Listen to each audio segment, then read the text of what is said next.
Hey everyone, welcome back to Big Data and Dim Sum, Season 2. Please check out our last episode. It will be somewhere over here. But today we have a very special episode with special guest. This is Andy Chen, currently the co-founder of CuroWork and previously an architect. There's a lot of interesting life journey paths we're going to talk about with Andy today. And how we know Andy is through high school. We went to high school together and, those are the days. These two kicking my ass in basketball since I've met them. It's been painful. I feel like every pickup game we played, Michael kicked my ass in middle school. I don't know if you remember. Dang, the court lock days. Middle school was intense, man. People would play during lunch all the time. Yeah. What was the most intense part? Was it just because everyone's a hardo about basketball? It was court locks were a thing. People, as soon as the bell rang for lunch, everyone would sprint out. I remember eating my food. I had sometimes a leftover Subway sandwich, and I'd be eating it out of my bag while running to the court, because if you don't get there in time, as soon as there's 10 people, court lock, you're done. You just gotta eat. Can you explain court lock to those of us who don't? Court lock means that you can't play. Your lunch is over. Yeah, the court is locked, and you basically can't go and play. But we played quite a bit over the years. Andy's I don't know if you can tell, he's a very tall guy. How tall are you, Andy? Explain to the audience.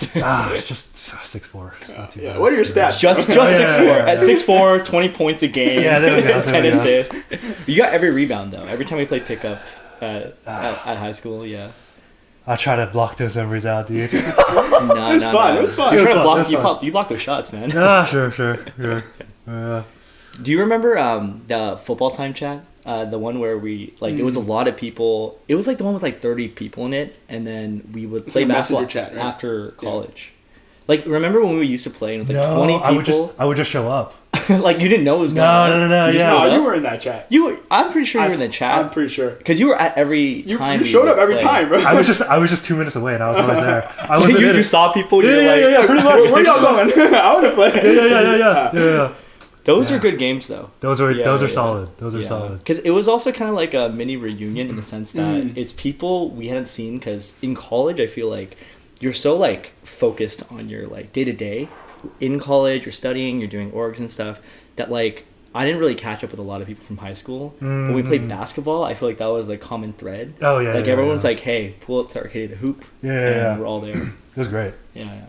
Some good old days. What's your fondest memory from those basketball times? And it's not true that we kicked his ass in basketball, actually. Yeah. It's a false memory, actually. Do you see? He's 6'4". He just said 6'4", casually, I grew up playing soccer, dude. He did. Okay. Primarily, yeah. Do you play soccer too, Michael? No, I only played one season growing up. I was mainly basketball and baseball were my sports. Yeah. Dang. Were you in the AYSO? Yeah. All the leagues? Yeah. Dang. A lot of good memories from that. What position do you play? I was mid. But I was also a mid player. So on brand? Mid, yeah, super mid.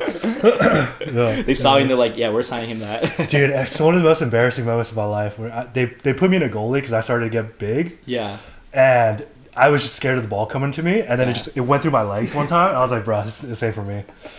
Yeah, man. I feel like we all have those fumbles, though. I feel that was my first 10 years and currently playing basketball, too.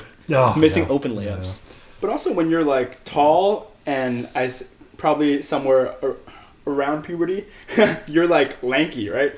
Yeah. So sure. that's probably not the best. Well, maybe actually you have extended reach for being a goalie, but normally you want someone thick, right? They can a little block even if they're not intending to block it. They'll block it. You mean to play goalie? To play goalie, yeah. But I feel wouldn't the arms help you? It would. You would be able to. But that requires more skill, I guess. Yeah, more coordination. When you're not as coordinated because you had a major growth spurt.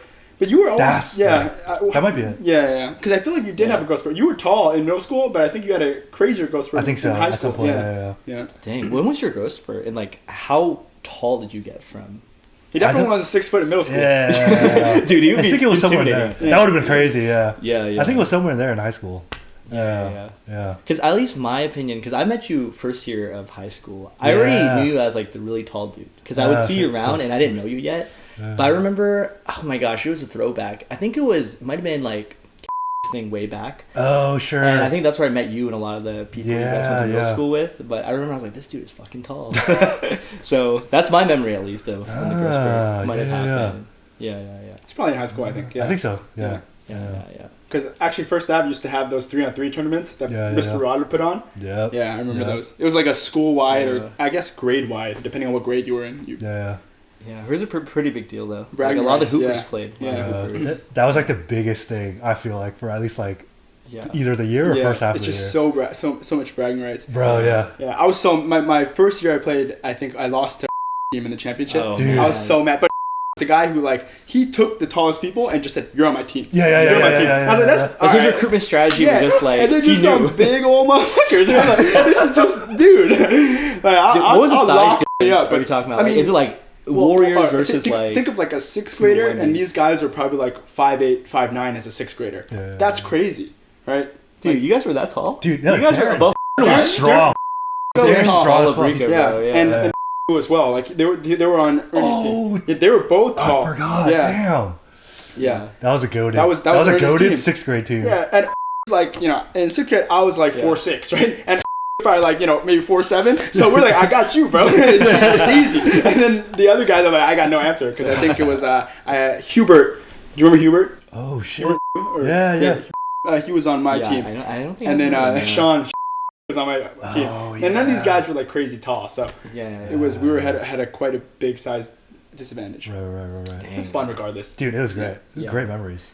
Dude, I feel like that was such a common thing about growing up. I felt like the basketball culture at like the other two middle schools was so much bigger because I feel like a lot of people. As opposed to Foothills, because everyone played like football or like football, volleyball, basketball was pretty split. Yeah, and we did have some hoopers, right? Like really good hoopers, but like I felt like in Dana and like FA, everybody was hooping. Yeah. Everybody was like balling, and I remember like you would do the scouting reports. Like you would go into high school like first year, and you'd hear through the grapevine like, oh, did you hear this guy got handles? Ronnie Salib can do like dribbles through his feet, you know, like that shit. Like I remember I was like mentally just like, okay, that guy can hoop. Dude, this takes me like back, your stat man. page, right? Yeah. And I feel like that was like the social like. What do you call it? The social map, you know, like through basketball. Like the dudes just kind of knew each other through like, oh, that dude can shoot. Oh, for sure. That dude can play D. That dude's just 6'8", you know, like 6'8" in middle school. no one's 6'8". Closest is probably Andy. Yeah, it's funny because this is how me and Daniel connected, my co-founder, because it was like he grew up in OC too, and we just bonded over basketball, and Kobe.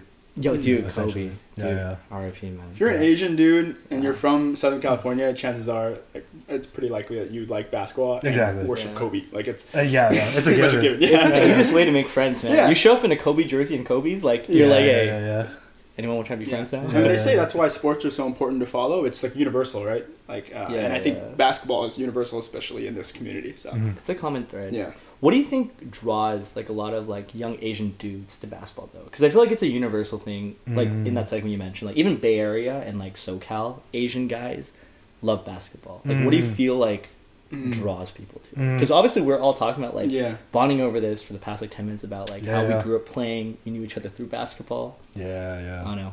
I think is it the skill expression? Because I feel like in the other sports it's not as flashy, but basketball's flashy. It's fluid. It's very like, I don't know if it's stereotypical or not, but it's very like martial arts, you know, in some of like the movements. Explain. What do you? Some kung fu. Like this, you got like, their nunchucking Some from Tai Chi, bro. Yeah. You spin move fade away. It's like I feel like stuff like that. When That's you're what it stealing reminds a me ball, of. it's like wave your hands like Yeah, clouds. exactly. Yeah.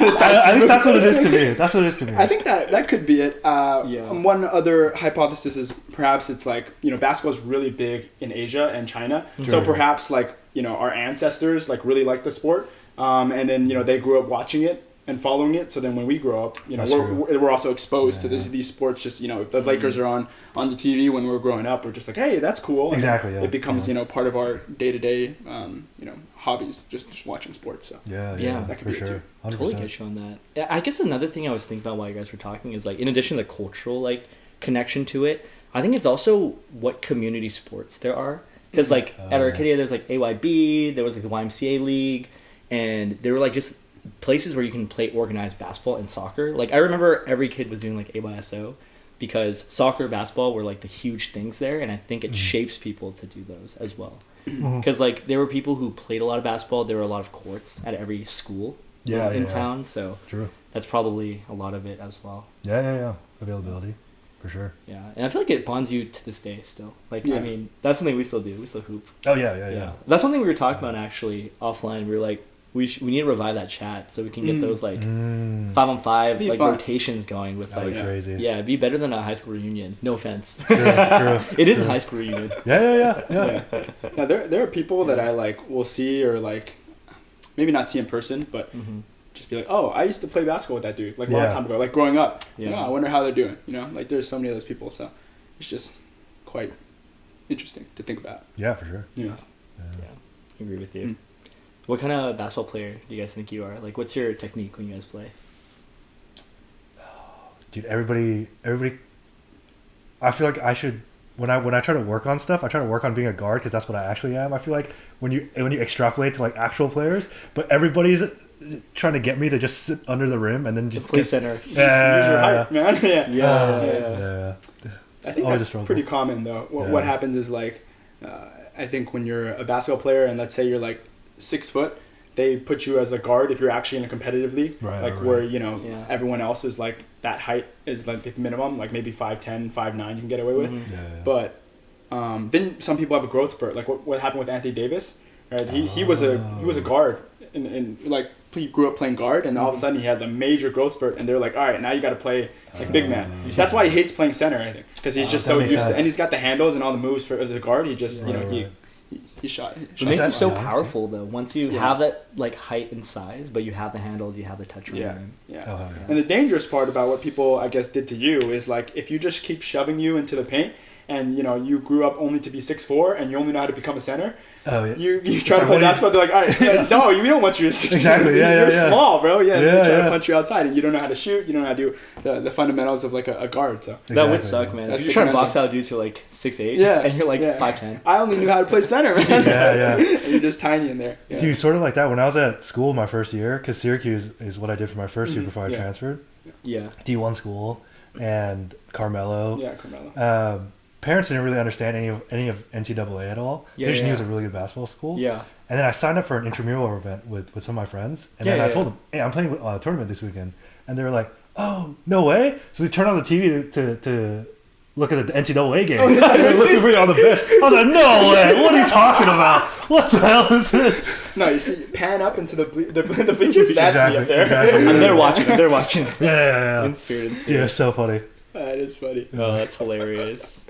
Yeah, how was it intramurals though? Because I feel like at good basketball schools, even like the people playing intramural are really good, and then people playing club are like people who could have played like D3, D4. And then there was like obviously the NCAA, right? Like, it was tough. Yeah, we had some. There were some pretty good people. I didn't do it that often, but it was pretty good.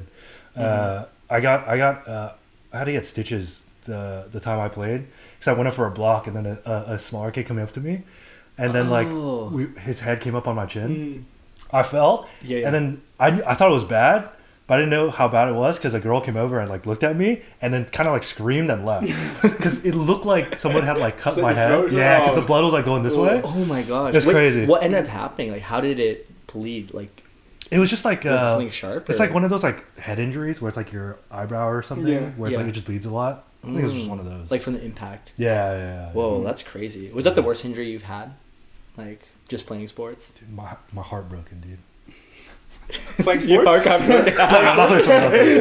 a different injury. Yeah. That takes a while. That takes a lot. That takes time. Only time will fix that one. Yeah. F in the chat. F in the chat, please. Yeah. Oh, God. I think for intramurals too, like I feel like for our experience, like I went to Irvine and we had a pretty good D1 program, but a lot of the guys who ended up didn't stick with it, you're eligible to play intramurals like the next year. Like you have to have a year between playing college and intramurals. I think it was a rule at our college. But there were dudes from the actual team that kind of sucks. that would play, and they would just go in the game and dunk on you. What the hell? Because they can all dunk, and they're all like 6'5". I remember there was one game that was so bad. It wasn't a game I was playing, but it was a friend's game. They lost like 100-20. They got mercy ruled like third quarter just because it was so bad. That's rough. Yeah, and I feel like that's just kind of the extreme case of it. Getting dunked on and mercy ruled, it's not a good time. Oh yeah. Levels. For sure. I like the C court, the one where everyone just goes to shit around. They don't care if you're like doing behind the back passes just for shits and gigs. Oh, for sure. Yeah. Fun times. Dang, interesting. Yeah, so I did want to talk a bit about what you just mentioned with like college. Like you mentioned Syracuse as your first year, and we did mention to the audience at the beginning of like the transitions Andy's taken with his career and just life path. Because for context, like I remember senior year of high school, like we were just talking about college stuff, and you're like, oh yeah, I want to study architecture and design that really relate to that. And I think that's kind of what I kind of understood you were doing for like the first few years of college, based on just like checking LinkedIn, as you know, like Michael and I check LinkedIn. That's a reference to a previous episode. But but now we obviously reconnected through doing startup related stuff, and you're asking about just startup and like just like perspective on like certain technical aspects, and Michael about the funding aspects. So I'm like curious, like, what was that transition like? Like, how did it start out in terms of doing architecture? What brought you to that? And then what was the journey to like you now being in startups? Yeah, for sure. Yeah, I think the journey to the startups kind of is from my family, where I started their own business, and entrepreneurship was always kind of important to them as a way to financial freedom and kind of like independence and all that, and the reason why they immigrated. But the reason why they immigrated as well was not for me to fuck around, you know? That's why growing up, I just wanted to do, design stuff, be an artist. Art Center is such a huge influence. I saw Cali was on too. Like, I feel like for both of us, like having that so nearby as like the mecca of art and design, with people going to like Pixar and Disney and all these great gaming companies as well. I think that was such a huge influence, like all the teachers that came out of that sprinkled in here and there. I have two great teachers that I still work with to this day, that are in Temple City, Right Brain Academy of Art. Plug, please go there. Send your kids there. They're the best. But all of Art Center's sort of sphere of influence was really critical. But that led to me being kind of really depressed in high school because I wasn't able to pursue that. And so architecture just kind of became this like middle ground where it's like, okay, people will respect it as the artistic endeavor where you can like kind of have like a stable job from, but realistically, it's not the case necessarily. But so that's how I initially started and got into that. Interesting. It was a lot of luck.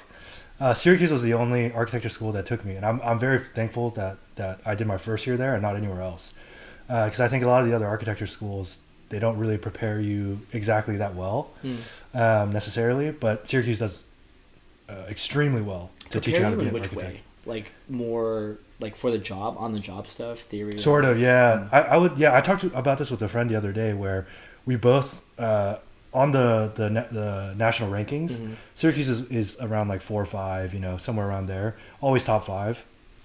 But in our opinion, they are the best architecture school. A lot of the other schools, they teach a lot of concepts, design, just kind of like broad strokes, creative design, but that can get applied in a lot of different areas. So that's what people do, like myself, where we get taught those techniques, and then you see that that's not maybe the most interesting or profitable in architecture.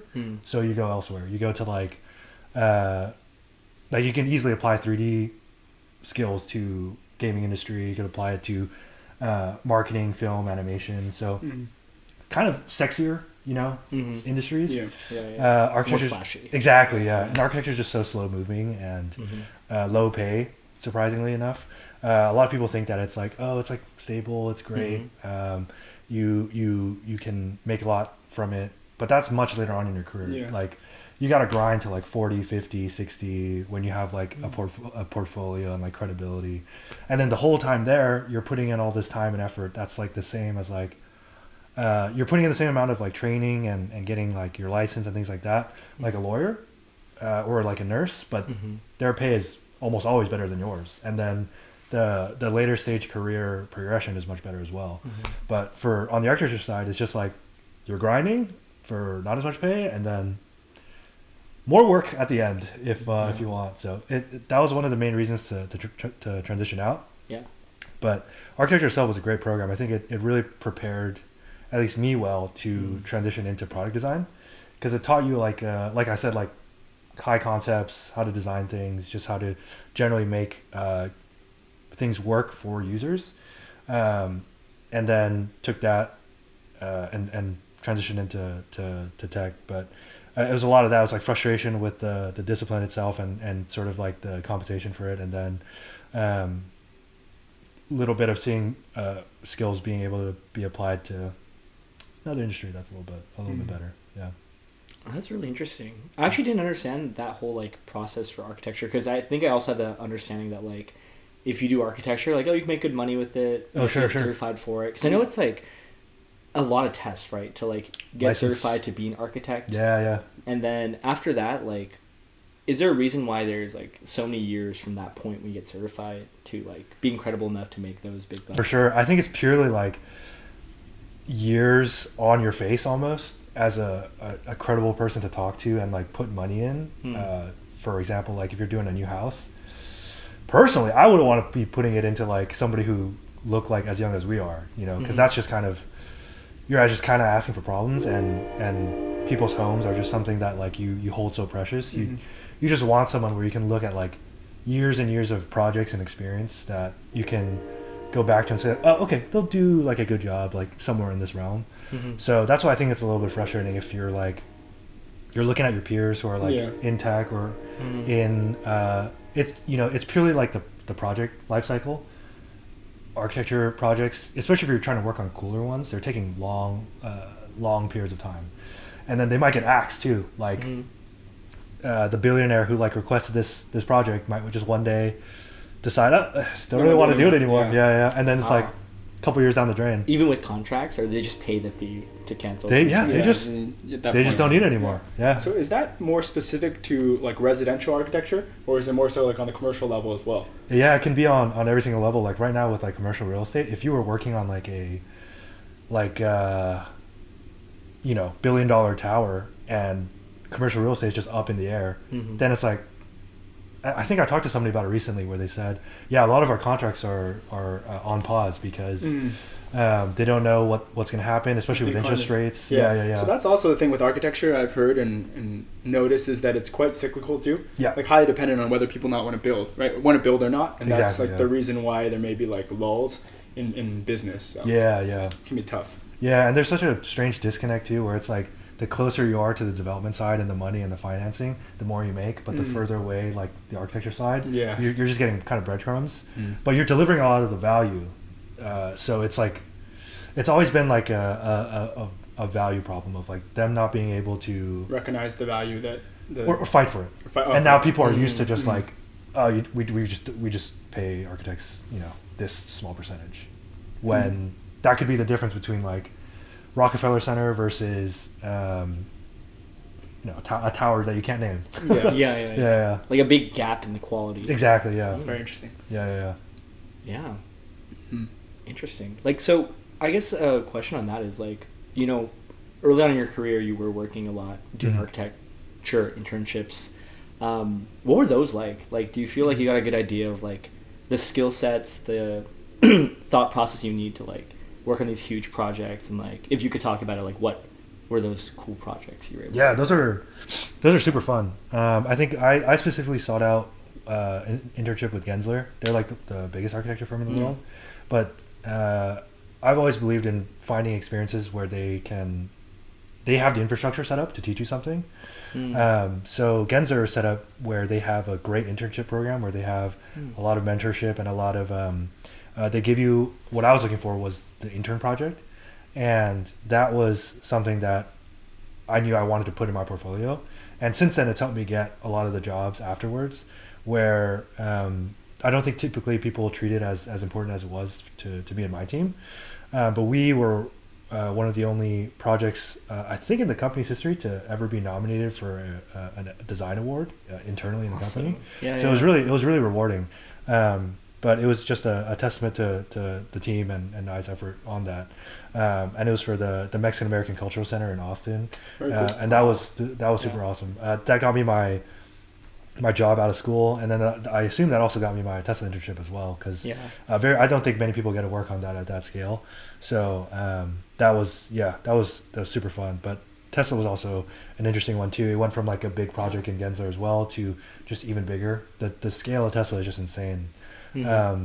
I think they have two teams for architecture. I was working on the factory one. And factory is always a grind, bro. Yeah. Crazy. Yeah. I think there was another team in Hawthorne or something in LA that was more like the retail design, like interiors. Oh, so like the stores themselves. Exactly. Like service centers, stores, and whatnot. Yeah, but I was on architecture itself, like the new factories, and it was a super cool time to be there because Austin was before it broke ground, the factory. Yeah. Berlin was just underway. I think Shanghai was underway. So I got to like touch a little bit of everyone. Oh, so as every factory spinning up, because like that was like concurrent. Yeah. It was a fun time to be there. Yeah. Yeah. How long were you there? Just 3 months. Internship. Yeah. And they gave me a return offer to go back, which it was like a really hard decision whether or not to accept it because I had a different job as well that I had already accepted. Yeah. But I asked one of our I don't know if you ever met him, but it was a alumni probably like a couple years older than us, who was working there for a while, and I asked him for advice just out of the cold message him on Teams. Yeah. And he gave me some great advice and this is probably something that you realized too, where he was like, dude, don't start. I don't know if I should say don't, but not a great place to start your career. To some, probably okay because you're learning a lot. Like, for me, who I had seen the level of mentorship you could get at Gensler, I was like, oh, no manager has time for an intern or like entry level person. Totally. Yeah. So I would say it's a good place to be if you're like 2, 3, 4, 5 years into your career and you want that like a couple big things on your resume to amp it up. Yeah. But it felt like a startup. I don't know about you because Ryan's also been there, but it really felt like still a startup because I couldn't get like Adobe licenses. I was like, hey, torrent it, man. I guess torrent it on the Tesla. Resourceful though. Yeah, there we go. Elon would be looking at it like, I approve. This is actually a good use of resources. Yeah, exactly. Just don't get caught. Yeah. But that was my experience. It was really like everybody working just intense hours. Such a grind, but still that startup feel, which I think was I'll probably value more down the line, like having experienced that. But it's kind of rare though, like at that scale. Exactly. Like, I think that's the thing I was always surprised by being there every day. Like I've worked like now at like startups, like growth startups, at like very slow moving like defense companies, and then at Tesla, right? And I felt like Tesla was like, you have the same intensity as like a startup, and the same pace as a startup because so much is happening at once, which I think is also like a good part of the culture in the sense that everyone's very responsible, independent, and can get shit done. Like that's highly prioritized there. But I think it's also like, obviously you have the double-edged sword of that, right? Where like the intensity, the amount of hours, and like no one really has time to really teach you. Yeah. And so you have to be that person to grow and like figure that stuff out and like solve those problems. So I totally agree with what you're saying of like, if you're a couple years in, it's great because the level of impact you have, like for context, it was my second job after a year and a half of like working in a slower company. Did you think that was enough? I don't think I had the ability to like balance because I didn't have good boundaries for work. And I felt like that was something like Michael and I've talked about too with like, him working in banking before and me at Tesla. I felt like the experience he had when he told me about working in banking was something I empathize with going through Tesla, where you really don't have good work-life balance. And when you're early in your career, I felt like, I don't know if you feel the same way too, like I didn't feel like I was good at setting boundaries or knowing what boundaries were okay because I feel like in my mind it was like, it's okay to grind this much and this should be my life. And I felt like it took a lot of like family and friend and personal things that happened over the years that reminded me a lot of like health, mental and physical are so important. And that's ultimately a large reason why I left. But I have to say that like the projects I worked on there were some of the most impactful I've worked on, and for sure definitely ones that I like look back on like, wow, like this is something like millions of people have like enjoyed. And I feel like that was a really cool part. And every day showing up and realizing like it just runs so efficiently, and there's like so many, it's so easy to like talk to people from every department if you want to. Like on Teams, everyone's really responsive.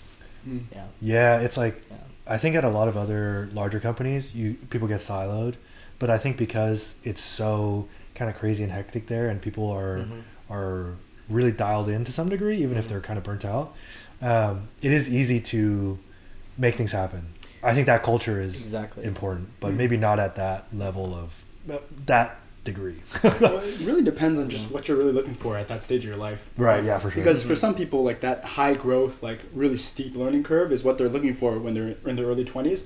They just want to learn everything and, you know, kind of just experience it all and get grinded and kind of figure it out. And then, you know, later, I feel like it's more so the people who end up staying in those careers maybe who look back with some form of regret, right? Oh, my 20s were gone like that. Versus someone who experienced it and then knows what that life is about and then moved on to something where they find more value and they're not like, they have more of a balance between work and life. But I don't know if I've come across too many people who like 100% regret their experience doing like just 1, 2, 3 years in banking, and I'm speaking for banking, and I'm assuming it's maybe similar for like any high growth tech company as well. It's like I learned a lot. I'm glad I didn't stay longer, but you know, I'm grateful for what I've learned, kind of thing. Oh, for sure. Yeah. What do you feel like you learned most from? Because obviously we've all been in that like high growth, high intensity type of environment, right? Like, what do you think your main takeaways from that period of your time or period of your life was like?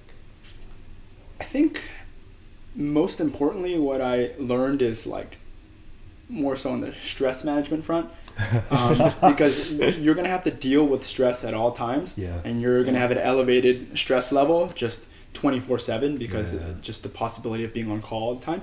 So I think it's more so like it's more about being able to deal with that and still be able to work and be productive having that elevated stress level. There's these moments I used to talk about like I call them like the fuck moments, but like I'll use like an expletive moment, right? But it was these times where, you know, you're sitting at your desk, your cube or whatever, wherever you're sitting at, and nowadays you're a startup, it is a flat layout, but let's say you're in a cubicle, you're just sitting at your desk and someone comes over and gives you like a staffing or some project.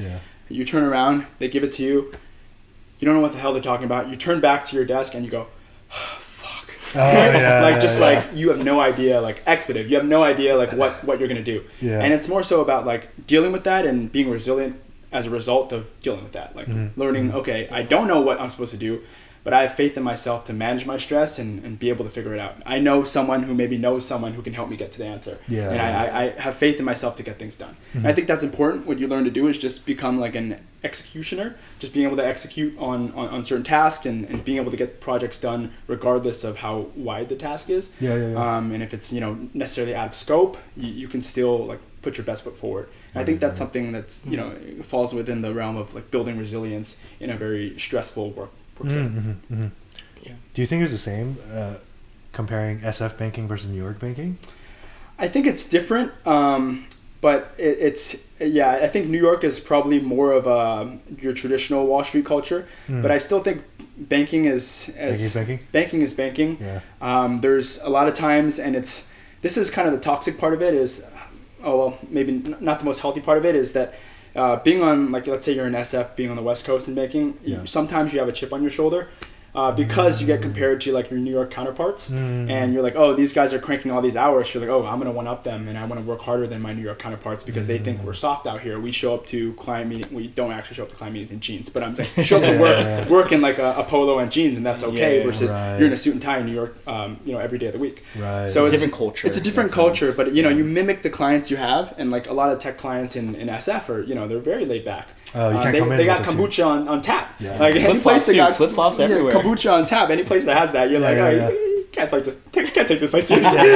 Oh, we're chilling. So I think there was, you know, maybe some people had like a chip on their shoulder because of it, and it made it like, you know, a little more competitive as well. Gotcha. That's a good question though. Yeah. Hey, plenty of those. Dang, that's really interesting. Yeah, I guess to answer my own question and kind of follow up on your points, I think it's like the resiliency and the resourcefulness you build. I think those are the key things that I like just heard from what you were saying, and I agree with as well, because I feel like those fuck moments are like where you grow the most, and I feel like that teaches you and gives you more confidence that you can do it. But it's kind of a double-edged sword in the sense that I feel like when you're in that moment where you're like, fuck, it's like it could be a desperate, I don't know how to do this and I don't think I can do it. If you can't end up doing it, then I feel like it like further devalues your confidence in yourself. But if you can do it, it's like a bump and it boosts you. And I felt like it's like a dopamine hit that like kind of feeds that workaholic nature because Could be. I definitely felt that a Yeah. lot. Like I felt like when I was in the environment, it was much easier for me to be a workaholic because it's just what part of the course is, right? Yeah. And I think like it was like a lot of like taking a step back to realize like, okay, what are actually the good things I could take from it? Because obviously elevated stress is not good for a variety of reasons. Like I'm glad that when stressful situations happen now, like I'm just like, okay. Like I felt like that was a moment I distinctly remember of like this one thing that went wrong, right? And it was like an escalation up to our VP, right? Just speaking broad strokes here. Yeah. And I remember like I got pulled in and like, well, fuck, we got to figure this out. You know, what are we going to do? And seeing everyone on the call, like I think the thing was so impressive because everyone just hopped in. I was like, okay, what's going on? You know, like what are the facts, what are the figures? Problem solving mode. What can we do? Yeah. Panic mode. And I think that's important. And what you learn through high stress situations is those moments where like I have no idea what to do. Yeah. That time period gets shorter and shorter as you get the reps in. Yeah. Like the panic mode where I have no idea, then you start being okay, what can we do? What's the next step here before we can like get to a solution? And that time frame gets shorter and shorter the more times you go through it. So I think that's one of the biggest takeaways too. Yeah. I mean, it's just like practice, man. Like put your 10,000 hours in and you get good at that way of thinking and the way of adapting. I think having great managers or mentors are helpful too. Did you guys have like really memorable ones? I've had memorable ones, but I'm curious about you though. Like, what do you think made these managers like iconic to you? Oh, I think it was just Daniel and I talk about this a lot because it's a big part of our product. But just giving a lot of trust and giving a lot of space on the leash or whatever. There's probably a saying for that. I forgot what it was. Giving a lot of leeway, more wiggle room, kind of more wiggle room, to and responsibility to make mistakes and try things out, like those fuck moments where you're giving like an intern or like an entry level person something that they might not be able to handle, but maybe they can figure out. I think those managers are the best, and then the ones that gave feedback after, and then were just more involved. I think those are the more memorable ones. I think there were a lot that I'm very thankful for where they took a lot of time to impart some knowledge and their experience, and those goes a long way. Those go a long way. I think that's big in the design communities too, where all these designers have such good teachers and mentors where you just feel obligated to pass it on, which is what I want to do. I want to give back and teach in some way later on and kind of continue that cycle. It's like a pay it forward type of exactly thing. Yeah. But I think it's all about like that trust, and then trust that even if the junior messes it up, that it'll be okay, or you can clean it up. Exactly. It's a balance though, because that's hard. I feel like sometimes you get like managers or like mentors who are a little too hands-on, kind of walk you through the entire process, and then they're like, okay, I showed you the ropes, I literally told you what exactly you have to do, right, and you messed it up, so like now I have to like give you some negative feedback because I told you exactly what to do. Versus oftentimes, and on the flip side, it's like I gave you too much wiggle room, and you just went off with it and took it in a completely different direction. So it's the balance of both, where it's like I'll give you a wiggle room, I'll give you some like a longer leash, but I will help walk you through it too if you need to. Exactly. Yeah. So luck based. Yeah. So luck based. It is RNG though. Like depending on who hires you. Yeah. I guess it helps when it's like a job where like the hiring manager is the person reviewing you too, because then they will probably hire for something they vibe with, right? Yeah. Like, exactly. I think when it's a stack of papers and resumes, like when it's like a hiring committee and like you get randomly assigned, it's more chance of like maybe not getting a good fit. Right.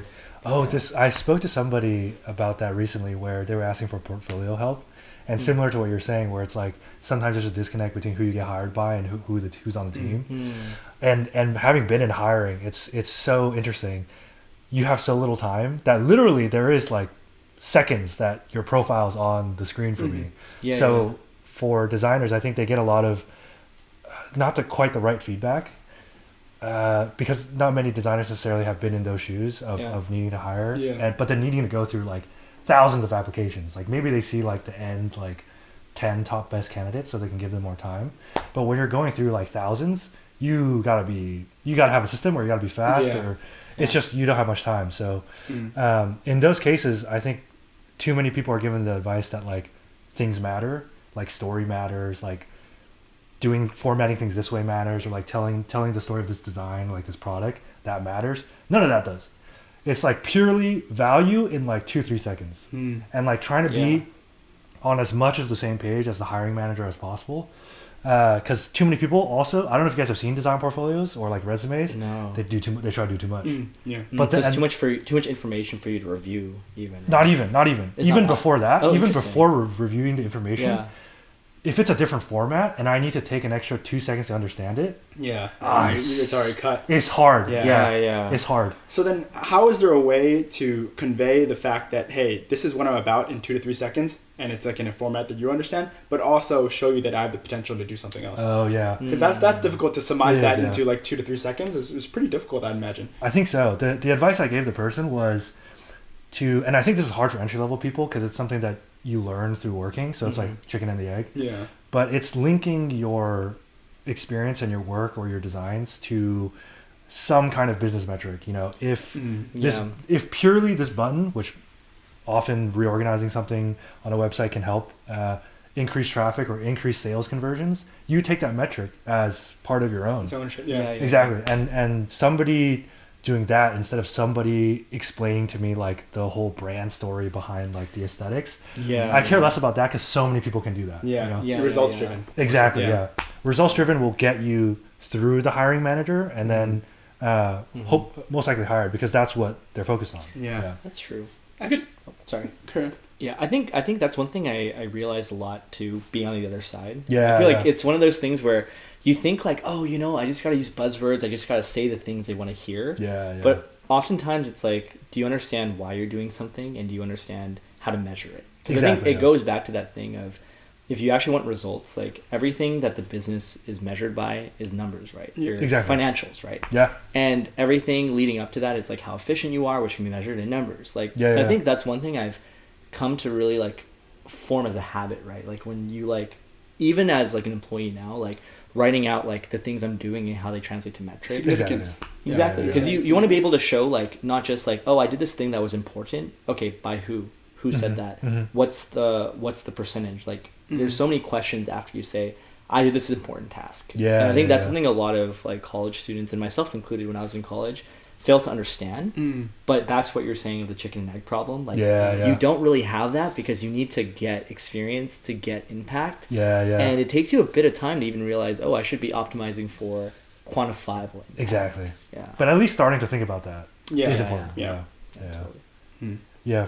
Oh, I was curious more so about like, from your guys' opinion, like growing up, choosing like extracurriculars, college, and then good question. Like building your resume and then sort of like finding jobs. I feel like sometimes in the Asian community, you try to follow templates, or like you try to follow, or you know, parents provide the structure for how you should approach it. Like, you know, be this, be that. So you're kind of like always following other instructions or other guidelines. I'm curious if you guys felt that way at all, or like did some of that, or felt like some things were like out of your control, or that you were maybe listening to some people too much, or you went your own way certain places. I hope that made sense. That makes sense. That's a good question, because I feel like it's so prevalent when you grow up in high school, right? Like maybe not even the career portion, because I feel like the career portion was a different grind, and I would say like truthfully a lot of my growth in that department was from Michael, from Royu, from other friends from high school that went through good like grinders of like networking clubs and stuff, and knew that phase already. But in high school I felt like, because it was so templatized, right? Like remember SAT scores, AP classes, and I felt PSAT. like PSAT, I remember that too. I didn't do well on my tests, like because I just didn't study enough as a high schooler. But I feel like it's kind of sucky in the sense that it forces you to be more a cookie cutter candidate. Right. And I felt like college is like that, because a lot of like state schools like UCs or State University of New York or other state universities and public universities. It's a statistic. It's a numbers game, right? It is, yeah. And I feel like, you know, it's hard because you're kind of pushing that box where it is like a shotgun method where like if you get these stats, shotgun your application, you'll get in somewhere decent, and then I think that's when you kind of switch gears really fast into, well, what does my job require, right? Because a doctor has a much different experience of extracurriculars and networking than like being in finance, right? Where it's a lot more networking heavy and financial analysis type of thing versus someone who's doing tech, which is like leak code, you know? So it's a bit hard to say in high school because you just don't have, that's not even in your like consciousness like at the time. That's why I think it's so ridiculous that, you know, a lot of high schools have a senior project where you have to basically present analysis and interview people on a certain field that you want to go into. Like how many of those people who did that project in a certain industry changed industries when they actually went to college and experienced the real world a little bit? You know, I think it's very tough to kind of pinpoint where exactly you want to go when you just haven't experienced what actually that field is. So, and I think it's probably for me it was more so on the college front. I found a really good community that helped, you know, push me a little bit. I kind of went into college trying to explore and experiment in terms of like what I actually enjoyed. That's great. That's kind of a reason why I went into business. I was like, this is so broad that there are so many facets of business that I can move into. And it doesn't matter. I don't even make my decision now. And it was actually like primarily one mentor within a club that I had, that I was in, that really pushed me towards finance and like showed me that, hey, this could be a way to, you know, kind of build yourself to be, you know, a more savvy business person, and get some of the, I don't want to call them hard skills, but harder skills in business. And then, you know, you can market yourself that way and then eventually do whatever you want, you know, down the road. Like basically building the fundamentals. And it's really all about crafting like your narrative, especially in like business. Like, why are you here? Why are you looking for this job? Like, what's your story, how you got here in terms of not just like, oh, I did these extracurriculars in high school. I went to this high school. I got this on the SAT, this on the ACT. More so like why does this interest me? Why do I want to do this long term? What value will I get out of this? And what do I think I could bring to this field? And it's more so that, and I don't think you get any of that in high school. It's more so like speaking to people, having friends work in the field, having connections and networking in that field, and understanding, hey, these people are actually doing this day to day. I've seen the work they do, and I've seen how that materializes in actual, like, whether that's money or, you know, and I'm not a big fan of like pushing prestige, but if that's prestige for you and like fame, sure. But you know, there's different, you know, values that people get out of the things they do. So, for sure. What about for you, Andy? Like, what was the experience like? Like, were architecture clubs, for example, like an important facet, or was it just like portfolio design? Like, how do you? I guess what mattered in terms of that regard, and then also what mattered in terms of maybe shaping your entrepreneurial side too. Sure. Do you mean like the architecture side in terms of like getting into the field or like getting into schools? Like what extracurriculars like do people usually prioritize? Like kind of the question you sure. I think for the standard like architecture application, I think it's like the middle ground between engineering and arts, so math, sciences, and arts. But a lot of those people, it's kind of a coin toss if they do well in architecture school. It's like notoriously one of the hardest programs, I think, at any university. But I think it's because it's like a little bit misleading. You don't know what you're getting into. Well, it's an arts program. And if you're an engineering person, you're fucked. Because you need answers. But an arts program, you're coming up with a bunch of different stuff and then seeing what happens, which is you're completely at odds internally. So it's just really difficult. So I think that's a big reason why a lot of these engineering, math-minded people, they come in and then rude awakening. This is actually an arts program to some degree, and some of the higher ranked. You think it's harder going that way than vice versa? If you're 100%. Okay, 100%. Actually, I take the 100% back. 90%. I think it's like let me look in the mirror.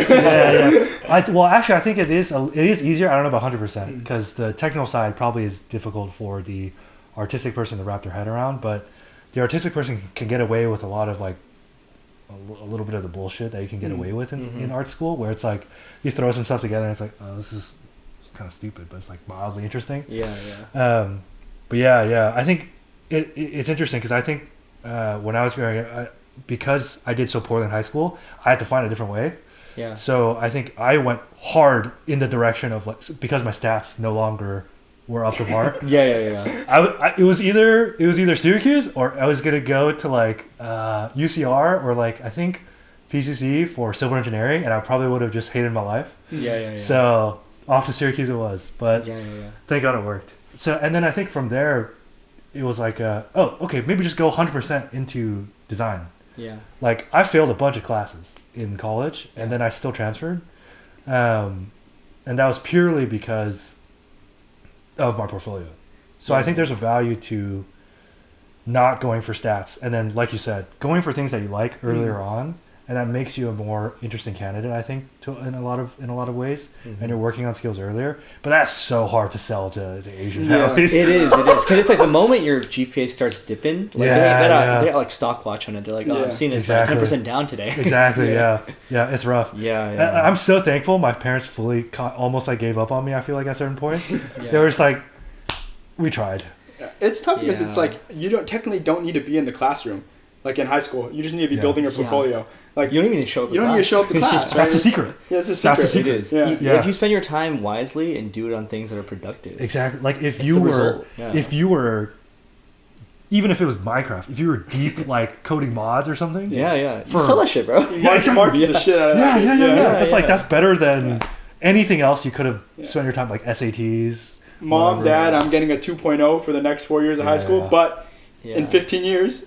Bro. 10 years, I'm paying your mortgage. Exactly. But you can't guarantee that until it happens. So I feel like for those 15 years, you're kind of fucked. They like look at you like a slight disappointment. Yeah, every family gathering, it's like, I'm still paying those mortgages. Exactly. Yeah. You come back 1 year with cash, 300K, just like put it down, like, I got you guys. Yeah, and then everybody's happy. Exactly. Yeah. I didn't make it in architecture. I just sold the kidney. Yeah, that's too embarrassed. Yeah. Hey, worked out. Results driven still. Bro, exactly. No, I saw that firsthand.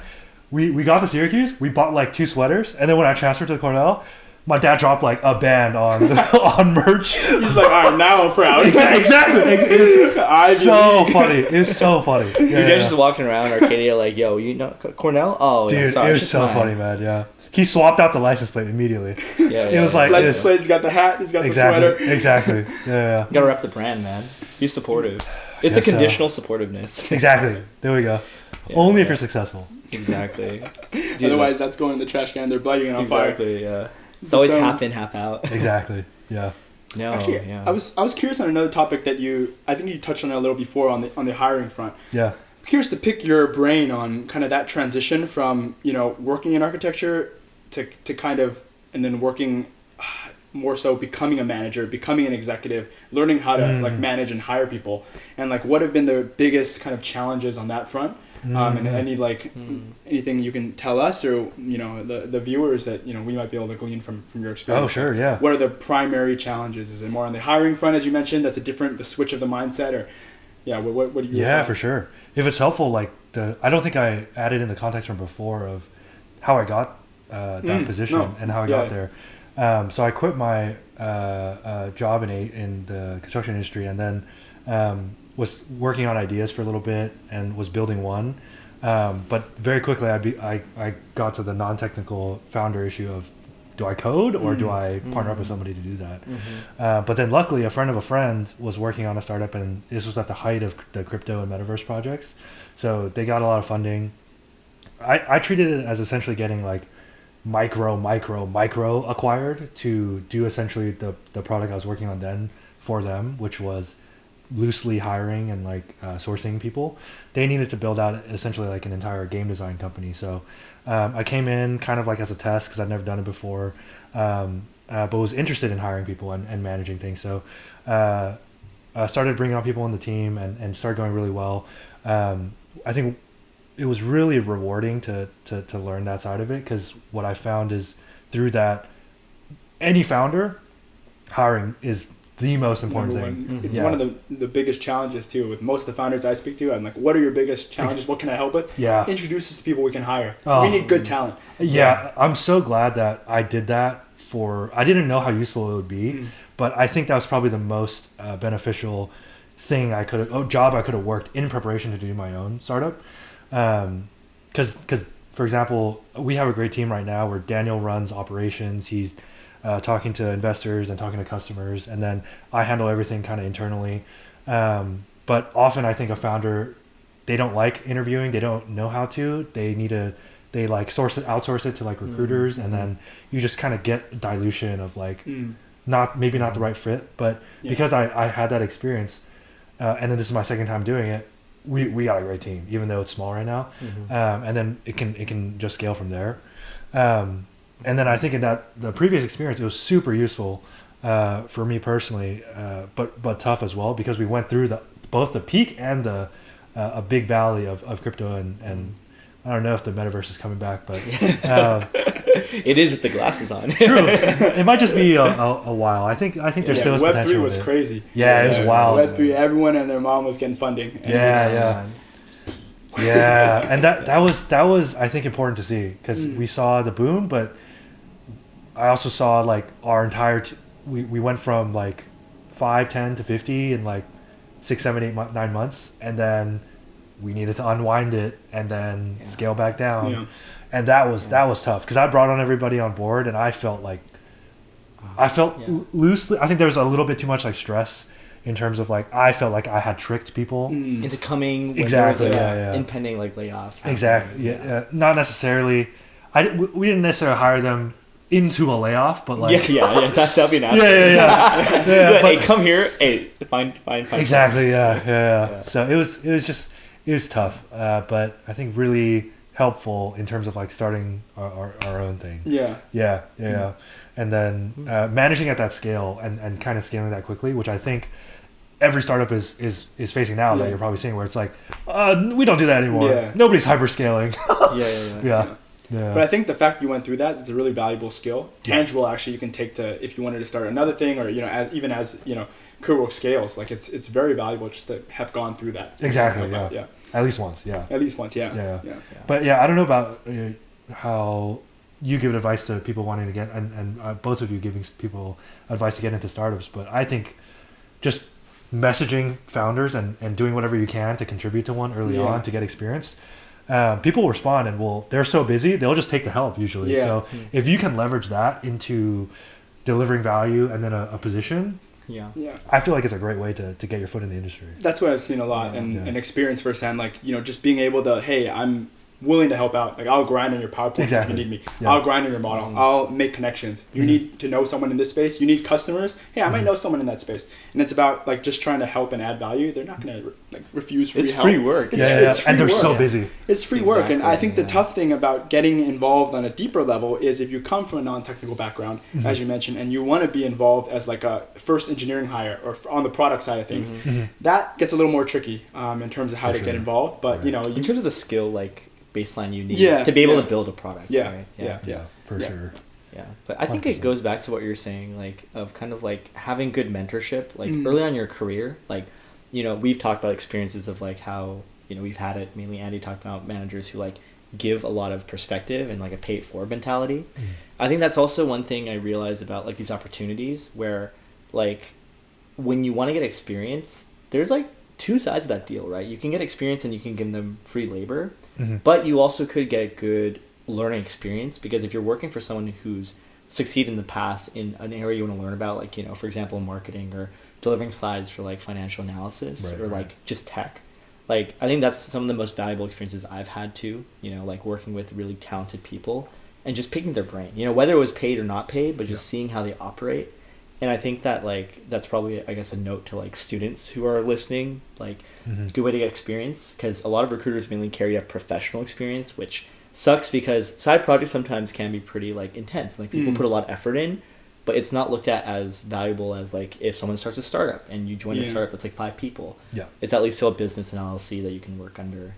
And that's something that Hey, then you just write your side project as professional experience. Or you just make an LLC for yourself. You just make an LLC. There we go. I saw a dude on Reddit talk about that recently. They're like, he and his friend made an LLC and hired each other into their startups. Oh yeah. So they're like cross. 100%. Like CEO of one startup and employee of another startup. So that's 2 experiences. And for like kids who grew up in 626, where you're doing template shit, this should be part of your template too. Because you might get a job, like Bay Area kids are like coding by the time they're like 14 and like interning at like Facebook at like 18, Do more personal projects that are interesting, but then market it correctly. Exactly. Yeah, so Andy, now that you're kind of, running your own startup as a founder, have you noticed that like are there like different types of founders, founding teams, or what's the typical structure like in your perspective? From the founder perspective? Oh yeah, I feel like the ones you hear about the most are like the college kids both engineers. They met like they're living in the same dorm together or something, and then they start a startup themselves and then go into an accelerator. I think for us, ours is a little bit more non-traditional to some degree, where Daniel's 20 years of experience in back office and subject matter expert, really deep domain expertise, and then also knows how to run a business back to front. So having somebody like that to lean on, who's very well connected and knows how to do everything on the operation side, and then us coming together was really nice because he has an idea that I think is very innovative, but it's difficult to create with just an engineering team because it demands a new take on interface and a software product. So it demands new things where I think engineers are incredibly good at, and maybe let me know what you think about this. I think engineers are incredibly good at building things that are like clearly laid out or that exist and kind of refining it a bit. But it's sometimes coming up with something like 2-3 steps completely new, or for us it was bridging the gap between back office work and living in those roles, and then the inefficiencies that are there that like engineers sometimes just didn't understand of like, why can't you get this project done in back office? Like, don't you just complete your projects? Just do the work. Exactly. So Daniel and I coming together was a great pair because it was a idea that needed a new take and new interface and kind of new logic. And my experience in on the architecture side, which was kind of loosely training for new product design and new designs, and that really came together well, where we're able to create a lot of the logic and the mock-ups to then make it super easy for an engineer's life to just take that, build it, we iterate on it, and kind of go from there. So I think my take on it is that I like the more diverse teams where it's complementary skill sets. I think when you have maybe a team of just 2 or 3 engineers, everybody kind of thinks the same and everybody kind of has similar skill sets. So you need somebody to either figure out, or you hire the guy who runs HR, the guy who does Daniel's job in back office, or you hire the product designer, or you hire the subject matter expert. I think if you need to hire those people, it's a little more difficult. As much of that can get consolidated into the founding team, I think is great. And then I think on our side too, we make the engineering team's job really easy, because I think for any engineering focused founding team, you're doing all this other stuff instead of coding, and you're really frustrated, I think, a lot of the time. But we make it so that as much as possible, our engineers can just code and not have meetings and not do much of anything else. So I think in that sense, the structure is a bit better, and I think I like those teams better, a little bit better than maybe the more traditional route. Of course, biased so that people will invest in us. Justifying it. But I think that would be my take on it. It's just like any business needs like certain competencies, and if you have a team of 3 engineers, you only fill in so much, and you still need to like learn everything else. Whereas would be in a perfect ideal situation, have somebody that covers more of the range. And I think to Daniel's credit, I think he's a genius in his own right. I would say he's humble about it, but I don't think there are many back office people, CFOs, and people who have been in operations that long, who understand products so well and can hold it to such a high bar as he does. So I think he's just kind of a diamond in the rough as well. So ideally, you get a couple of those together. Yeah. And you love to hear it about any founder. So. Oh yeah. For sure. Interesting. So I guess like maybe a follow up on that last follow up here. Yeah. Are there, like you mentioned, because you're obviously coming from a product operations expertise into one where you're hiring engineers, building engineering teams. Like, what do you feel like you're learning most about engineering, and like how that ties to what you've been doing in operations and hiring at your previous startup and now? Oh yeah, I think through the whole process, like trying to learn more about like software and engineering and like how that all works. I haven't spent the time to dive deep into it, but I've just kind of loosely understood concepts now and like timings and like things like that. I think it's very similar, I would say, like software development to product design, where if something I'm designing is taking exorbitantly long, it kind of is one-to-one to some degree in development. So I kind of have a good sense of it after that. But the way it kind of works in my head right now is that like you put some things together, some magic happens, and then it's developed. But it's been really fun, kind of like learning more in that realm slowly, kind of like through that back and forth with the team. But being curious has been really helpful, and then having like a really helpful and outspoken, I guess I would say, engineering team to help with that. Yeah. Very collaborative. Yeah. Like it basically challenges you to make better decisions about the product. And, and how the work's getting done. Yeah, just picking their brain on like things that they think would be better and more streamlined, or things that they've seen before. Yeah. Invaluable. That's cool. Yeah. Some insider of everything. Yeah. No, we could talk about startups all day. Yeah. But I did want to save a little bit of room, a little bit of time for our shitty startup segment. Nice. While we do have the great Andy on.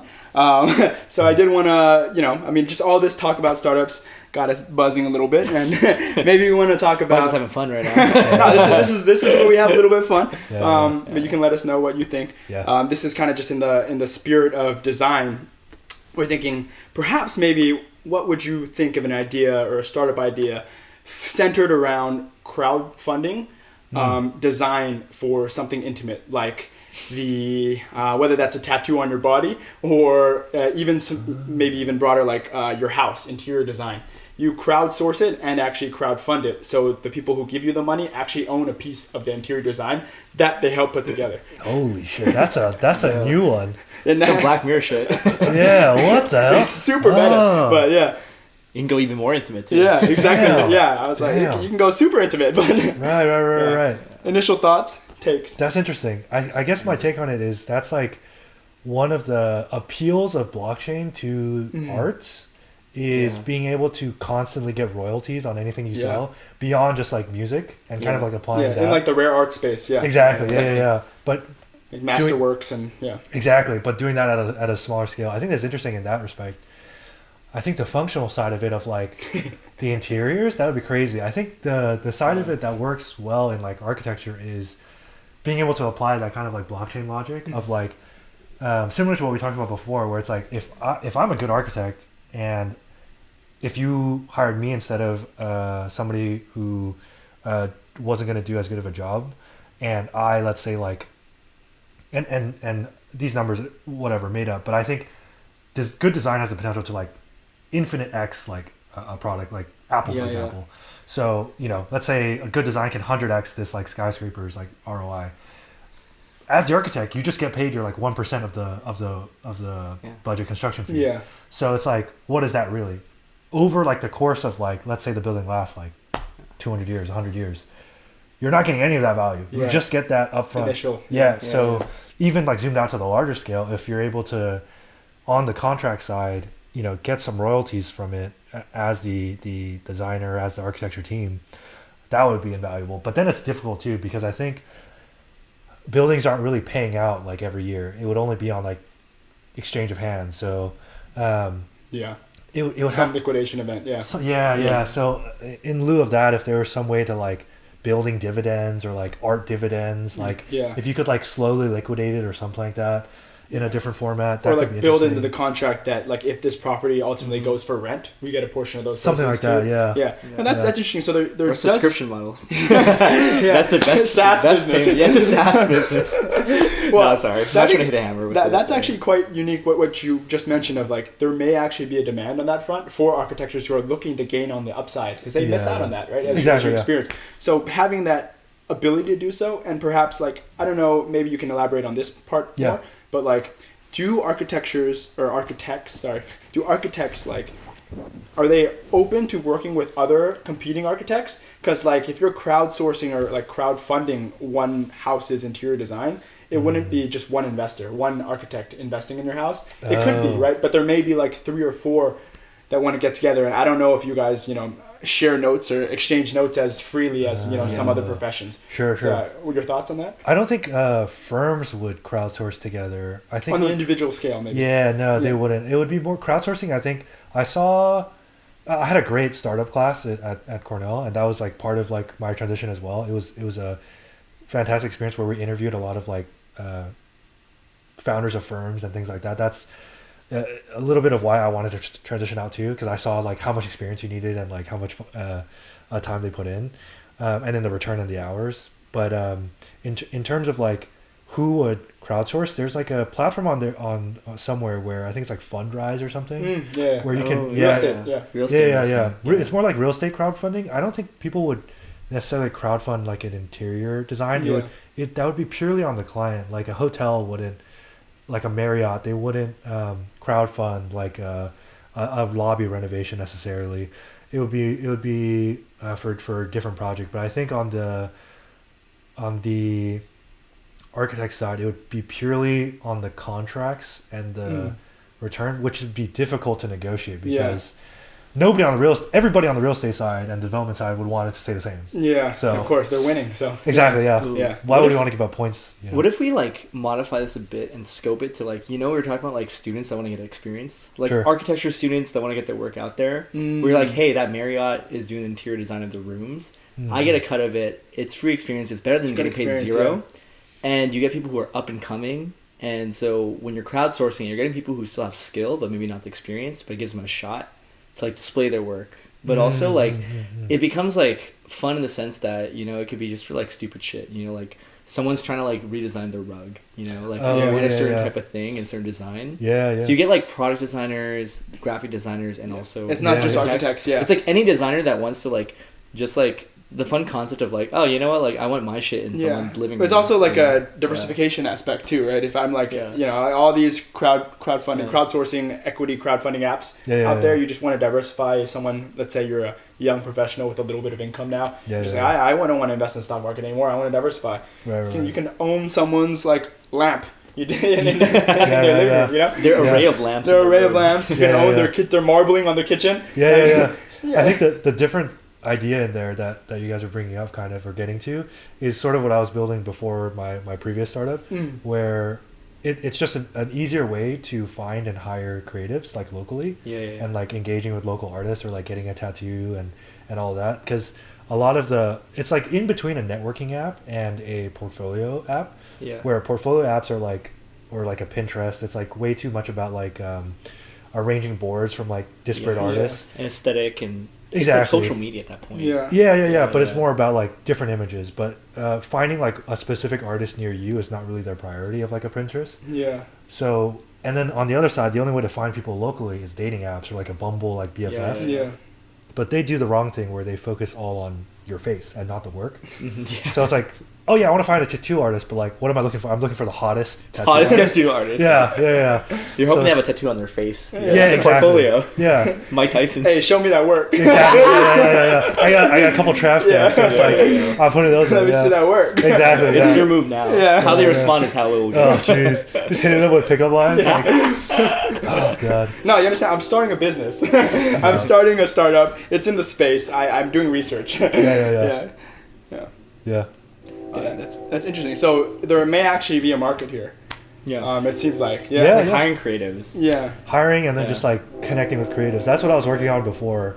But yeah, that was a big problem where it's, who would you go to if you wanted to like get a rug for your new place, but you wanted it to be something unique and you don't want to buy it off just like IKEA or something. Facebook Marketplace only, really. Like even then it's not like even then it's like secondhand. Exactly. You don't have actual input in the design either. Oh, that's actually a really great idea. I hope nobody takes this because I'm gonna go back and work on it. But some like artisan, if hey listener, if you're building this now. Listener. Listener. Singular. I'm talking to my favorite one. All seven. I'm talking to my favorite listener of the many listeners. Of the seven. There we go. But it's almost like going back to like a Renaissance like marketplace, where it's like the artisans and like you can like talk to them, engage with them, see the wares that they're selling and whatnot, like locally. I think that's the big thing that at least I would like to move forward to, is like local communities and like engaging more with like and connecting more with people just like around you. Dang. Yeah. Yeah, less crowdfunding. Yeah, no, but this yeah. is a really like solid idea. Like definitely because it's a serious idea and something you're actively working on. Let's not explore it more. So we don't it's all good. It's all we good. don't give IP away. That's all good. It's Andy's stuff. It's And on record. CuroWork is going for another 10 plus years. So. He's chilling. This is down Yeah, way. Hey, but down 10 the years road. from now, Someone's though. gonna steal this idea way before you even starts to work on it. Exactly. It's like you see me and Michael tomorrow, like, hey, marketplace. Hey, come join. Maybe we go through the checklist at a very high level. Just We you can know, kinda summarize, go through or it. I mean, Yeah. Or We're just riffing off. Yeah, of it. just not a really riffing. fleshed out idea today. yeah, we haven't really fleshed it out, but you know, I mean, it seems like Okay. there's quite a bit of interest. Just Okay. Well, let's scope it first. Okay. Yeah. So, like, what exactly are we building? Maybe just reiterate. Like, what would this be? well, I mean, it kind of took a turn. Right? Yeah. honest. we Because there's pivoted. three great. There's it two evolved. ideas There's- and a shitty idea. Yes. So maybe we focus on the shitty idea. Yeah. Let's do that. Yeah, and he's like, yes, my IP stays safe. Exactly.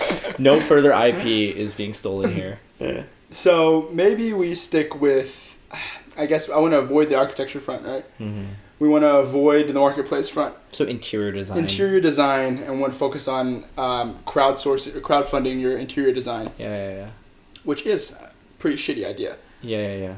But I mean, let's look at the market for this. I mean, you mentioned that perhaps even engineering students or architecture students would just want exposure to that. Yeah. Or even graphic designers. Graphic right? designer, yeah. Like, kind of to Andy's point about the marketplace, like, why that's valuable is because I actually don't know how to answer that question of, like, where can I find a good designer for this Yeah. thing? Like, even for our, like, cover art, right? Like, Yeah. it was through friend of a friend or True. through friend where you have to, like, reach out to someone you know. So I think for this aspect, like, there's the added incentive of, like, oh, I own, like, some small equity in what you end up designing. Like, let's say it ends up being big and, like, you get renters every 6 months because it's a shitty apartment. But, hey, you're getting a royalty every single time someone moves in. Yeah. You know? And it's experience, you know. So let's look top down, like from the I guess perspective of someone who wants to crowd fund and source their interior design. Who is that person? What does that person look like? You. Me? Us. You. Listener. Yeah. You. Listener. Anyone with a home or an apartment. But are any other characteristics to that, Yeah. like, persona or profile that would make them a good candidate for, listing their interior design? Probably very financially savvy, passive income type. Yeah. Understands that a little bit. Or Well, those would be the people who are actually crowdfunding, right? Or Oh, sure. the people who are actually listing their home, not for sale, but for, like, additional funding to design the interior. Those people would be maybe people who are too busy or lazy, or maybe looking for a creative inspiration. I don't know. I think they want to be able to do something, like, interesting. So it's like the segment of the market that, like, for example, likes interior design first and foremost, and second, like, likes the bit of randomness and Novelty. It could be novelty. Like, hey, yeah. look at this. This was designed by 1,800 people. 18 students from UCR. Yeah. Like, I guess that's like a flex in your house. It is, right? yeah. Like, you see that? Boom. That. All these items, they were designed by people all over the world. Yeah. That's cool. Yeah, it's kind of like you have a piece of the world where you're at. You know? You can sell them on that, like, global experience, or if you can even, like, say sourced from like China, India, Pakistan, United States, Canada, like all these countries, like it would be cool, and it'd be like you're saying, a flex, right? Like when you're at a party and you say something like that, people will be like, oh, that's actually really interesting, because most people will be like, yeah, I got this rug off IKEA. Yeah. You know how you can own, like, fine wine and rare art as well, like a portion, and this is what Andy was alluding to earlier, like fractional ownership. What happens when one of those items gets sold? Typically, the people who own it, they get either a dividend or some payout from the proceeds. But what if you retain ownership, regardless of where that item ends up? So, like, if it's like a Van Gogh or a Picasso, you own a part of it, and then some rich billionaire buys it, you still own it in their house, and you just follow it wherever. You get the option to liquidate, but you can still own. You'd be like, I own a piece of Bezos's, like, Mona Lisa or something. I own a piece of that, and that's also a flex, right? So that's true. That is true. Could be interesting. Yeah, 100%. Because I think it's like you hop in on that indie art scene too, right? It's kind of like, maybe this is a bad analogy. You can correct me because you're in VC. It's like VCs. You get in as early as possible. Who's to say this won't be the next, like, Andy Warhol or the next, like, huge architect, graphic designer? It's a betting game. Yeah. You could, like, invest in this guy who's, like, a genius out of, like, the top design school. And you don't need that much money to do it. That's the beauty of equity crowdfunding, right? You just need to. We can write a small check. It's just fractional, and you just pay those dividends year in, year out. Yeah. Dang. So you're basically thinking like would this be like your main customers are the investors?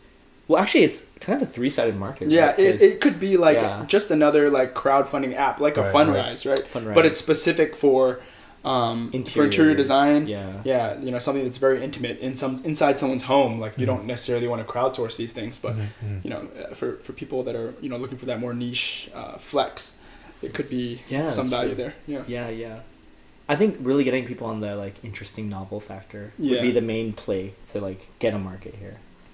Is there anything that exists like this though? I guess it goes back to our conversation earlier of like there's nothing exactly for not for interior design for creatives, but there are like a lot of niche like it's like the cousin assets Patreon. that you can invest. Yeah. Interesting. Can you kind of give more context there? Like what makes you think it's like a cousin of Patreon?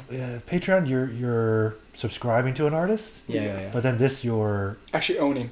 Not owning an artist. You're subscribing to an artist too. You're subscribing to the artist because you're buying into their. You're owning a piece their of their fund, upside. right? Yeah. You're owning a piece of each individual thing that they make if you want. Yeah. Oh, so you have an artist ETF too. Oh yeah, that like a whole market. There's multi-levels to this. So even if you like an artist you work with before, you can fund their projects like a Kickstarter campaign, right? You fund the upcoming projects they do, you get a piece of their ownership, and then you build loyalty. Then you just do sports betting on top of that. You just do everything. FanDuel. You're FanDuel, you're Fanatics, exactly, you're everything. Yeah. It's like, I predict this guy's going to go far. It's like Amazon. They start with books, and now they sell everything. We start with interior design, then we run the market. Then we have the S&P 500. Yeah. There we go. Interesting, yeah. It's got some legs. Maybe. It's actually a pretty cool idea. Yeah, it's novel, I'll give you that, Okay, I guess the real question is, would you trust someone to like interior like there have to be some crowdfund your regulations design. Or some there has to be some kind of standard, right? You can't just maybe I don't know. That part's hard though, like the moderation and like all that. Like these people aren't gonna be licensed, so bro, there's gonna be a lot of dicks. Yeah. A lot of dicks, a lot of BTS. You know what I'm talking about? Yeah. That's very true, actually. hey, world, can you design me a lamp? And it's just Jungkook. You know what I mean? It's just Jungkook in his 7 pose. Exactly. Yeah. But that's there's 7 lamps. That's going to constitute 90% of revenue. So that's true. Exactly. That's true. Think about all the BTS fans would buy it. Yeah. You ain't wrong there. No, but I think the thing that would be cool is like maybe taking a step further. Like once a design is there, right? You would obviously post it back to see how it looks in the space, to validate that it got done right. But what if that design ends up popping off and it goes viral, right? Then you want 100 of those lamps. There's actually an angle for you to make even more money off of it because now you own the creative aspect of that. Someone has it in their home. They're the first owner of it, and it's documented, right? And so that might be worth the most. And then you could sell offshoots of it because it now becomes the number one Jungkook lamp in the world, right? But then you just have 15 Chinese factories tracking that site. And Temu selling it for like $0. Yeah. All these AI companies that just scrape the data and use like generative AI to produce like what's going to be the next hot item that's selling on your site. But we can prove that we're the legitimate ones because of the way you can because you're not Temu. That's true. No, but we would offer like the original artist kind of signs off on it. Maybe it could just be that's at scale, sure. At scale, and you could just imprint their thing. Like a watermark or something. Yeah. I mean, going back to the blockchain example, right? You know, that's another solution you could do too. Yeah. Being able to like say, hey, cryptographically, this is actually the real ones, and if you buy it off Temu, that shit's fake because look at this hash, it's wrong. It's not even a hash, it's a 1. Yeah. Everybody loves buying tokenized things, you know? Everybody loves NFTs. So if we focus on like that market and the Jungkook market, so the like, BTS interior design massive, right? We niched down perfectly. It's 8 billion users. It's everyone in the world. This is quite a big TAM. So I mean, the market's large. Yeah. Dude. Okay, then I think we have enough of a scoped idea now. To now run through the checklist. Okay. So to reiterate, it's basically BTS interior design crowdfunding. Nice. And you can crowd invest. Nice. Well, BTS is the upside. Right. It's a niche. That's where we're making most of our money. It has like a 10% probability rate, but it constitutes 90% of our forecasted revenue. Exactly. She might go hard, man. Okay, so should we start by idea checklist now? Yeah. All right. So let's go ahead and review. Is the offering unique? Yes. Yeah. Unique. We use the word unique because it's unique. It is unique. One of one is one of one. It's good. We didn't ask if it's good. Exactly. We always ask unique. That's 1 out of 6 or 1 out of 7. Is there a large market? If so, is it growing? If not, is it growing? Everybody has a home. Yeah. Oh. I think home ownership actually probably stalled the last True. couple. Everyone has an last apartment decade. though. You can But also do in your apartment. Apartments that maybe get a little more tricky in terms of Yeah. like lease agreements and whatnot. But I do think the market is growing from the standpoint of if you were to have an app or a platform that does the crowdsourcing, like the fractional ownership is like over the last 3 years has taken off. Yeah. People through COVID pandemic just sitting on their asses at home, wanting to diversify. They're sitting on income, building up income, not paying rent. They want to put it somewhere. So I think crowdfunding really. Hey, Michael's talking shit about you, viewer, sitting on your ass. No, hey, it's not about shit about us. We're sitting on our asses too. crowdfund, big data, and dim sum, man. Yeah. I love it. Hell yeah. We're looking for that seed round. Hey. Okay. Next question: is there current traction or the potential for product market fit? I'm iffy on this one. Yeah. Hey, no. But if we bring in the BTS, BTS is a lock in. But we need to get Hive's approval, right? It goes back to that. That's true. Licensing agreements, like we can't just put Jungkook on everything. That's true. Even though we'd like to. Hey, just send a pretty Korean guy in to negotiate. You're good. Exactly. JYP. We'll put JYP in. Oh damn! Yeah. To talk to Hive. Yeah, I would say no right now. That's a no for me for current traction. Potential or no? You think? I think there's a potential, but even then, it's like it's a pie in the sky. Yeah, pie in the sky. Like it's based on like if people like fall into these niches of like certain like fandoms that are huge, like anime fandoms, BTS, etc. Sports fandoms even. Yeah. Nah, it's a big if. Yeah. So how many people don't want like a giant LeBron rug in their house? Yeah, that'd be fire. Yeah, if you could build a LeBron rug or Kobe rug. A Kobe rug, dude. Yeah, I'm in. Yeah. 100%. It's selling out before it even hits the market. Yeah. Should be cool. In China, probably first. That's true. And then here. Yeah. That's true. All right, next one. Solid business model with path to monetization. Well, this is one of those marketplace issues, right? I mean, who's paying is the actual people. You're probably taking a percentage. And actually, like you mentioned, Fundrise. I don't want to talk bad about Fundrise, but the fees on Fundrise, they're quite predatory often. Like people who actually invest, they take quite a bit of money. So I would imagine like for alternative assets or very niche assets you want to invest in, you're going to have to hike up the fee. Or some form of management fee. So I mean that's in the terms of business model standpoint, that's like where you'd be getting your money. So you grow your user base and then your customer base is the one that's paying. So those people who actually want to invest, what the fee structure is going to look like. Right. Yeah. Interesting. So what's the answer to the question? I mean, I think it still needs to be ironed out, right? Because like how would you be like you get this money from people who want to invest in, let's say, a rug in your house, right? And then how are you paying those people, right? It's hard to say. Yeah, I mean, there's a lot of things that need to be figured out to guarantee payment happens, and also like maybe a collateral, right? You put something up as collateral. It's a bit harder. I think the potential's there. Yeah. Because of these alternative assets, like alternative asset classes that I've seen work. And just charging a higher fee, and people who are rich and want exposure to that asset class, they'll do it regardless. But for the marketplace to work, you have to have like designers who want to be on the platform as well. Right. Yeah. So it's about how you can acquire those designers to make the model work. Yeah, so I guess maybe it's a half. It's a half. Yeah, I agree. Because there's so many ifs. Still. Yeah, I think designers would like any way to monetize what they do, but I think it's difficult from the team side, operation side, to have to build a marketplace because you need to get double, triple the amount of users. Yeah. And like in different roles too. Like exactly. how do you even guarantee you have the quality that people would want? Because it's a dependency too. Like you need good designers on there first. Yeah. Before you can even start like getting people to want this service. Before you can even tap into the BTS market. Yeah. Because that's like a half. Yeah, that's true. Yeah. All right, so a half then. All right, next question: is the tech feasible? I think we went through it. Yeah. It's like familiar enough. It's like it's a marketplace. Nothing too crazy. It's been done, right? Yeah, it's been done. Yeah. I think so too. I mean, also the additional things of like blockchain, cryptographic hashing, being able to like just like verify, hey, this is actually legitimate. Yeah. Right. Okay. Can we see a path to scale or exit? I say no. Yeah. For this specific idea. Acquisition. Huh? Is it Hybe? Hive acquisition. Yeah. Hive acquires us. Yeah. And then we become for what? Just for all the Jungkook fans they already have. True. So I think it's pretty tough because maybe an acquisition, but you're thinking about like someone who wants to acquire your assets and you're what's probably more useful. your designer base and your customer base. The creatives are probably the most useful, but yeah. you would want access to people who perhaps want to invest as well. So you just acquire their assets and their users and customers.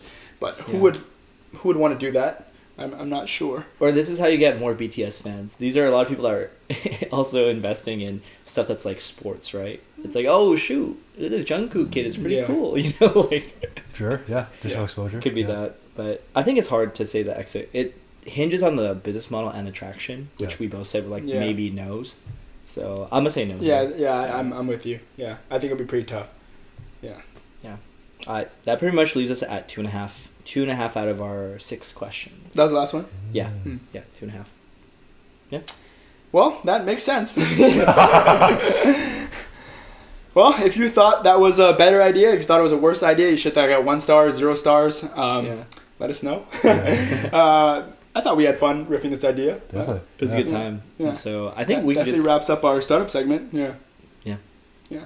I guess now we'll move to any shameless plugs or plugs on. We'll let Andy take it away. Anything you want to plug? Perhaps your startup. Give anything you want to say to our viewers. Yeah. Well, thanks for having me, guys. It's been a pleasure. Dude, of course. Thanks for coming on. Yeah. Anytime. CuroWork, we're a productivity management tool for back office. If you're a manager in the space, if you work on teams in back office, built exactly for you. If you're a CFO, even better.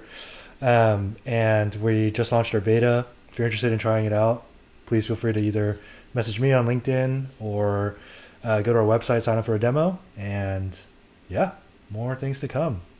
Awesome. And if you don't understand anything he just said, there's a great daily scanner, right? Daily scanner article.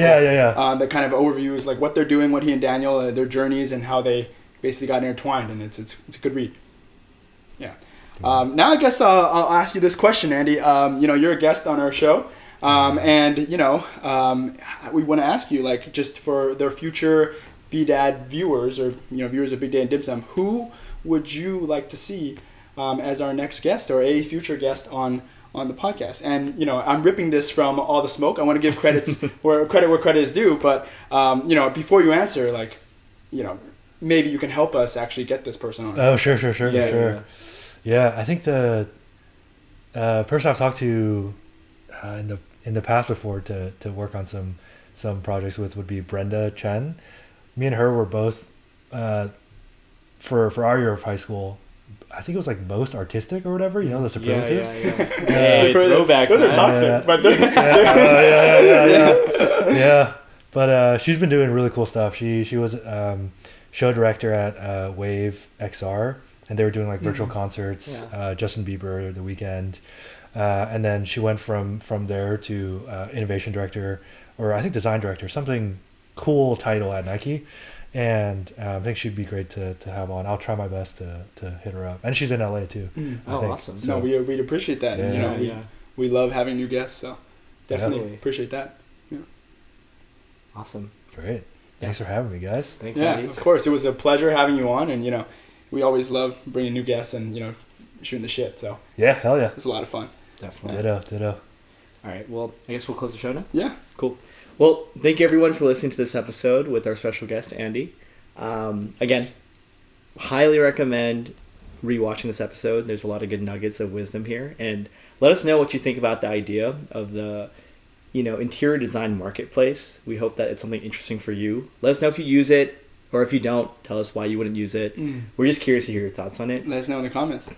And our last shameless plug, as always, is our email is bigdata.dimsum@gmail.com. Our Instagram is bigdata.dimsum. And you can find us on Big Data and Dim Sum on YouTube and Spotify. So hope you guys can enjoy the rest of the episodes. Thanks for tuning in, and peace.